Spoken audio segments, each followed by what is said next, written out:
How to export a WhatsApp chat. In this video, I'll show you how to export a WhatsApp chat, whether you want to save a backup, keep a record or share it. Let's get started. First, make sure you have downloaded WhatsApp on your device. For iPhone user, you can download it from App Store, and for Android user, you can download it from Google Play Store. After that, click on search bar and open WhatsApp. Make sure to log into your account. If you are using Android, tap the three dots in the top right corner and then tap More. If you are on iPhone, tap the contact's name at the top. Next, tap on Export Chat. Scroll down a little bit and there you can see this Export Chat option. Click on it. WhatsApp will ask you if you want to export it with media or without media. Choose your preferred option.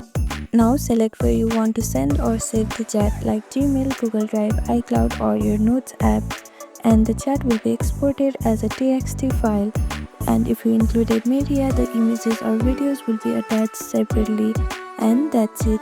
This is how you export a WhatsApp chat in just a few steps. Thank you for watching this video. Please do not forget to like, share and subscribe to our channel, and comment down below if you have any other queries. Thank you.